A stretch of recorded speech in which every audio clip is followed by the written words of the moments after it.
12 जून 2025 दोपहर 1:39 पर अहमदाबाद एयरपोर्ट से एयर इंडिया का 171 विमान उड़ान भरता है और चंद सेकंड के बाद आपका गोला बनकर वो जमीन पर गिर जाता है। एयर इंडिया की फ्लाइट 171 अहमदाबाद से लंदन गेटवे के लिए जा रही थी, लेकिन एक सफर कभी पूरा नहीं हुआ। 241 लोग, पायलट और क्रू मेंबर हमेशा के लिए खामोश हो गए। 28 मासूम जिंदगियां वहां भी चली गई जहां यह विमान धराशायी हुआ था, जहां यह विमान गिरा था। और इस विनाश के बीच बचा सिर्फ एक इंसान। इस पूरी दुर्घटना में एक इंसान भी बच पाया है। इस विमान का कमान संभाल रहे थे कैप्टन सुमित सबरवाल, जिनके पास लगभग 8200 प्लस का अनुभव था। ये वो थे जो कहते हैं कि ये नए पायलटों को ट्रेन करते हैं, यानी ये एक अनुभवी पायलट थे। इनके पास काफी अनुभव था और इनके सहायक थे क्लाइव कुंदर, जिनके पास भी 1100 घंटे का अनुभव था। ये कोई नए लोग नहीं थे, मैंने आपसे बताया कि कोई नए लोग नहीं थे, ये बहुत ही अनुभवी पायलट थे और ये आखिरी दम तक विमान में बैठे पूरे यात्रियों की बचाने की कोशिश करते रहे। अब आप सोच रहे हो कि आखिर फ्लाइट आखिर टेक ऑफ के बाद क्या झेला। मैं आप लोगों को बताऊं, यहाँ पे टेक ऑफ में कुछ ही सेकेंड बाद अचानक कैप्टन की आवाज ATC में गूंजती है, मेडे मेडे मेडे। इसका मतलब होता है कि हम खतरे में हैं और हमें तुरंत मदद चाहिए। लेकिन आखिर ऐसा हुआ क्या जो एक सेकंड में ही, जो चंद सेकंड में ही सब कुछ बदल गया। यह जानने के लिए मैं आप लोगों को थोड़ी सी विमान के बारे में बता दूं, विमान उड़ान भरने के बारे में बता दूं, क्या होता है और वहां क्या हुआ होगा। आप पहले ये अगर आप इसे समझ जाएंगे तो हो सकता है आप कुछ अंदाजा लगा लें।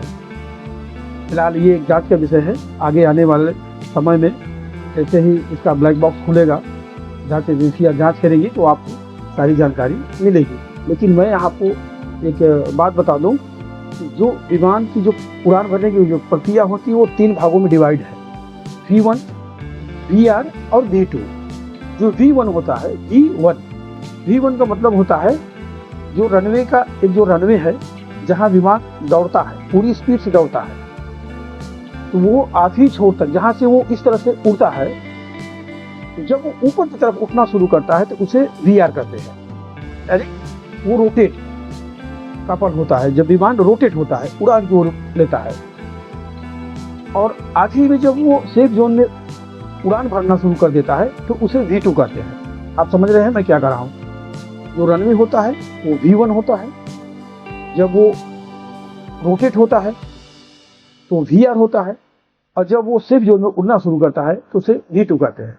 यहाँ हुआ क्या था, अब आप शायद आसानी से समझ पाएंगे।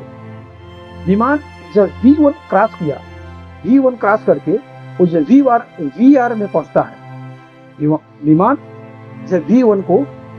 जब V1 क्रॉस करता है तभी वह ATC में सूचना देता है, मेडे मेडे मेडे, यानी हम खतरे में है, हमें मदद चाहिए। और उसके बाद ही विमान दुर्घटनाग्रस्त हो जाता है। यहाँ आप लोग सोच रहे होंगे कि विमान को रोक क्यों नहीं ले गया।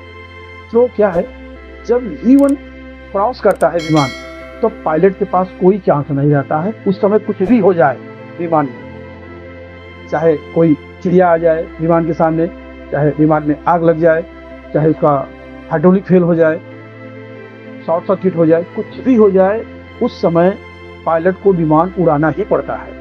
और यहाँ भी वही हुआ होगा। कहते हैं कि जब V1 क्रॉस किया तभी किसी को सूचना आता है मेडे का, और उसके बाद विमान दुर्घटनाग्रस्त हो जाता है। उसके बाद विमान दुर्घटनाग्रस्त हो जाता है, यानी विमान V1 क्रॉस कर गया था। यहाँ अब यह जांच का विषय है। ये ब्लैक बॉक्स खुलने के बाद पता चलेगा कि आखिर जब ATC में सूचना आया तो हुआ क्या था। उस समय पायलट किन परिस्थितियों में थे, पायलट क्या झेल रहे थे और कब क्या हुआ होगा, ये एक जांच का विषय है। तो इस पे हम कुछ भी आपको पूर्व अनुमान या कोई अफवाह फैलाने की कोशिश मैं नहीं करूंगा। अगर आप लोगों की इस विषय में अधिक जानकारी चाहिए, कितने लोग हताहत हुए, कितने लोगों की जान गई, और सभी यात्रियों का डिटेल आप लोगों को एयर इंडिया के जो वेबसाइट है आप वहां जा करके जान सकते हैं। मैं डिस्क्रिप्शन में वेबसाइट का लिंक डाल दूंगा, आप लोग वहाँ से भी पता कर पाएंगे। अच्छा दोस्तों, मैंने आपको बताया कि यह विमान कैसे उड़ा, क्या हुआ, कैसे हुआ होगा, एक अनुमान मैंने आप लोगों को बताया। लेकिन अब यह विमान गिरा कहाँ? यह विमान वहाँ गिरा, बीजे मेडिकल कॉलेज है के हॉस्टल परिसर में जा करके बाउंड्री वॉल से ये टकराता है, या आप फुटेज में देखेंगे तो बिल्डिंग पर गिरा है, बिल्डिंग में ही गिरा, ये हॉस्टल की बिल्डिंग पर जाकर गिरता है। और उसके नीचे अंदर स्टाफ थे, कुछ छात्र थे, डॉक्टर थे, जो उस समय लंच कर रहे थे। काफ़ी फुटेज आया है जिनमें आप देखेंगे कि लोग खाना खा रहे थे, नाश्ता कर रहे थे। तो थालियाँ पड़ी हुई हैं, आप देख रहे हैं, ये थालियाँ पड़ी है, इनमें खाना है और गिलास पड़ी हुई है इस तरह से। तो यानी कि लोग वहाँ, लंच टाइम था उस समय, 1:39 का समय था, वो लंच का समय होता ही है, वो लंच था, लोग वहाँ कर रहे थे लंच। अभी इसकी जानकारी नहीं है कि वो कितने बचे, उसमें से क्या हुआ था। कहा जाता है कि लगभग 28 लोग वहाँ भी मारे गए हैं। कौन से मरने वाले की जानकारी हमें नहीं है, और 28 है या 28 से कम है, मैं इसकी पुष्टि भी नहीं करूँगा, मेरे पास इसकी आधिकारिक कोई सूचना नहीं है। तो यह कह सकता हूँ कि वहाँ भी कुछ लोग हताहत हुए। यहाँ मैं इस विमान के बारे में भी आपको थोड़ा जानकारी दे दूँ।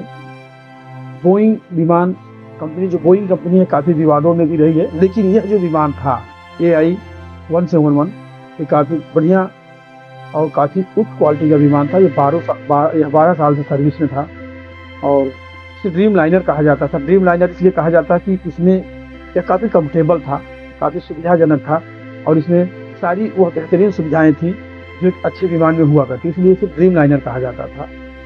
और अभी तक इस विमान या 171 की, बोइंग विमान की जो 171 विमान था, इसका कोई भी ऐसा इतिहास नहीं रहा है, बैड इतिहास नहीं रहा। लेकिन ये कल का दिन 12 जून अहमदाबाद के लिए एक ब्लैक डे रहा। काफ़ी अफरा तफरी वहाँ रही, काफ़ी लोग हताहत हुए, काफ़ी लोग, मैं जो फुटेज अभी आए हुए हैं, जो हम लोगों ने सोशल मीडिया पर देखा, वो काफ़ी हृदय विदारक था, और उसे तो हम अपने दिखा नहीं सकते हैं। लेकिन यह है कि उसे देखकर रूह एकदम सिहर गई, और कल्पना से एकदम परे वह क्षण, वह नज़ारा क्या रहा होगा जब अपने लोगों को अपने सामने ही, और खुद आग की लपटों में घिरे हुए थे। क्या नज़ारा हुआ होगा, मैं उसे व्यक्त नहीं कर पा रहा हूँ, आप खुद अंदाज़ा लगा सकते हैं। 241 जाने से लिए क्या हमने इससे कुछ सीखा? या सिर्फ एक तकनीकी हादसा नहीं, यह एक चेतावनी है। हवाई यात्रा जितनी सुरक्षित होती है, उतनी ही संवेदनशील है। हमारी पूरी टीम और यह चैनल उन मृतक आत्माओं की शांति के लिए प्रार्थना करते हैं, भगवान उन्हें मोक्ष और शांति प्रदान करे, और जो परिवार इस दुख से टूट गए उन्हें ताकत मिले आगे बढ़ने के लिए। हमारा ये वीडियो अगर आप लोगों को पसंद आया होगा तो मैं एक रिक्वेस्ट करूँगा कि इसे शेयर करें, लाइक करें, और सब्सक्राइब करके बेल आइकन को दबाएं। और हाँ, अपने कमेंट बॉक्स में ज़रूर दें, इससे मैं काफ़ी मोटिवेट होता हूँ और हमें आगे वीडियो बनाने का प्रोत्साहन मिलता है। तो मैं चाहूँगा आप लोग कमेंट करें, लाइक करें, शेयर करें। चैनल ज्ञान की दीप ज्योति पर आप सभी को धन्यवाद।